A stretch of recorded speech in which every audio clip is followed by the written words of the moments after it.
ఎన్నికల సమయం దగ్గర పడడంతో కెనడాలో రాజకీయం హీటెక్కింది. ఏప్రిల్ 28న ఫెడరల్ ఎలక్షన్స్ జరగనున్నాయి. దీంతో 338 స్థానాలకు డి అంటున్నారు అభ్యర్థులు. ఫెడరల్ ఎలక్షన్లలో సత్తా చాటేందుకు సిద్ధమవుతున్నారు. కెనడా ఓట్ల కురుక్షేత్రంలో భారత సంతతి అభ్యర్థులదే హవా నడుస్తుంది. అనేక మంది ఇండో కెనడియన్ అభ్యర్థులు పోటీ పడుతున్నారు. అధికార లిబరల్ సర్కార్లో భారతీయ ప్రముఖులు అనితా ఆనంద్, కమలా ఖేరా మరోసారి బరిలో నిలుస్తున్నారు.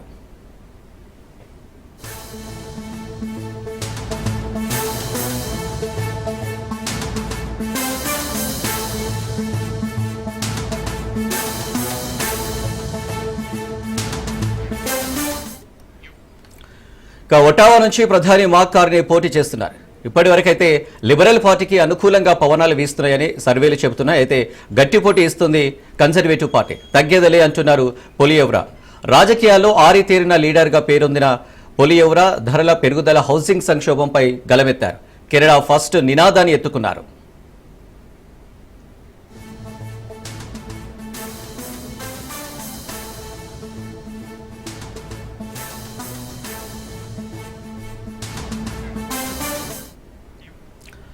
Canada innovation, science and industry minister Anita Anand ఒంటారియోలోని ఓక్విల్లే నుంచి పోటీ చేస్తున్నారు.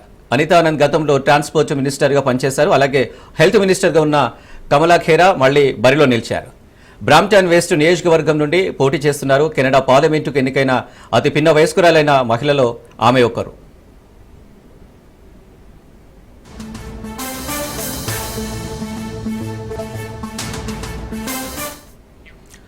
2017 నుంచి ఎన్డీపీ నేత జగ్మీత్ సింగ్ పోటీ చేస్తూనే ఉన్నారు. ఎప్పటిలాగే బర్నాబీ సౌత్ నుంచి ఆయన బరిలో దిగారు. అంతేకాకుండా కెనడా అంతటా ఎన్డీపీ అభ్యర్థుల కోసం చురుగ్గా ప్రచారం చేస్తున్నారు. జగ్మీత్ సింగ్ తొలిసారిగా 2011లో ఒంటారియో శాసనసభకు ఎన్నికయ్యారు.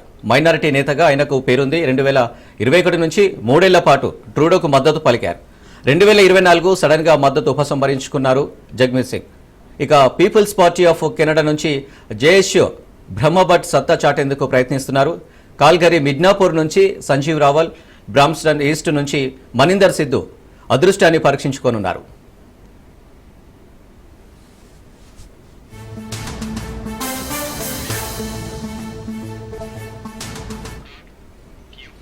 పదేళ్ల ట్రూడో పాలనపై జనాల్లో వ్యతిరేకత ఉంది. మార్కు రాకతో భారత్, కెనడా మధ్య మళ్లీ బంధం చిగురుస్తుందని అందరూ భావించారు. ఖలిస్తాన్ల ఖేల్ ఖతం అంటూ డిసైడ్ అయిపోయారు. కానీ అవేం జరగలేదు.